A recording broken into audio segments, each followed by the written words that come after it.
আমাৰ ৰাগখন এইবছৰ 37তম বৰ্ষ। পলকে পলকে পৰিৱৰ্তনৰ আৱশ্যক হৈ থাকে।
আমাৰ ৰাগখন এইবছৰ 37তম বৰ্ষ। এখন বাহবাৰী হাৰমতি বাহবাৰী মিলন সত্ৰ, লখিমপুৰ জিলাৰ বাহবাৰী মিলন সত্ৰ। এই মিলন সত্ৰত আজিৰ দিনৰ ধৰি 37তম বৰ্ষ আমি সম্পূৰ্ণ মুকলিভাৱে কোনো কাৰো টিকেটৰ ব্যৱস্থা নকৰি আমি সম্পূৰ্ণ মুকলিভাৱে এইখন ৰাগ উদযাপন কৰি আহিছোঁ। আৰু অদূৰ ভৱিষ্যতে আমি আশা ৰাখিছোঁ যে আমাৰ ৰূপালী জয়ন্তী আৰু হীৰক জুবলি আমি কৰি যাম বুলি মনতে ভাবি আজি এইখন ৰাগ উদযাপন কৰি আহিছোঁ। আৰু যিসকল ব্যক্তিয়ে আমাক সহায় সহযোগিতা কৰে সকলোকে আমি ধন্যবাদ জ্ঞাপন কৰি, কিয়নো আৰ্থিকভাৱে সকলো প্ৰয়োজন হয়, গতিকে যিসকল ব্যক্তিয়ে আৰ্থিকভাৱে আমাক সহায় সহযোগিতা কৰি আহিছে আজি 37তম বৰ্ষলৈকে তেখেতসকলক অশেষ ধন্যবাদ কৰিছোঁ। আৰু লগতে আজি নিউজ ভাৰতীয়ে আপুনি যেতিয়া ইয়াত উপস্থিত হৈছে অশেষ ধন্যবাদ আপোনালৈ জ্ঞাপন কৰিছোঁ। আমি গম পাইছোঁ যে এই অঞ্চলটো আপোনালোকৰ যিটো অঞ্চল বাহবাৰী মিলন সত্ৰ, এই মিলন সত্ৰৰ আশে পাশে থকা মানুহখিনি জাতি ধৰ্ম বৰ্ণ নিৰ্বিশেষে বহুতো মানুহ ইয়াত আছে বুলি আমি গম পাইছোঁ। তেওঁলোকৰ সহায়টো আপোনালোকে কেনেকৈ পাইছে? আমাৰ ৰাগখন আঞ্চলিক ভিত্তিক, কোনো জাতি ধৰ্ম নিৰ্বিশেষ নাই। আমাৰ ইয়াত সাৰ্বজনিক সকলো সকলো শ্ৰেণীৰ লোকে আমাৰ এইখন ৰাসৰ লগত জড়িত হ'ব পাৰে। আজি আমাৰ ওচৰত আছে মিচিংসকল আছে, আজি আমাৰ ওচৰত আছে নেপালী সম্প্ৰদায় আছে, আদিবাসী সম্প্ৰদায় আছে, ৰাভা, বড়ো সকলো সম্প্ৰদায়ৰ ব্যক্তি আমাৰ ইয়াত মজুত আছে।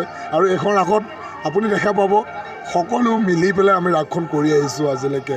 গতিকে আমাৰ ইয়াত কোনো নাই যে অসমীয়া ব্যক্তিসকলে অসমত যিসকল ব্যক্তিয়ে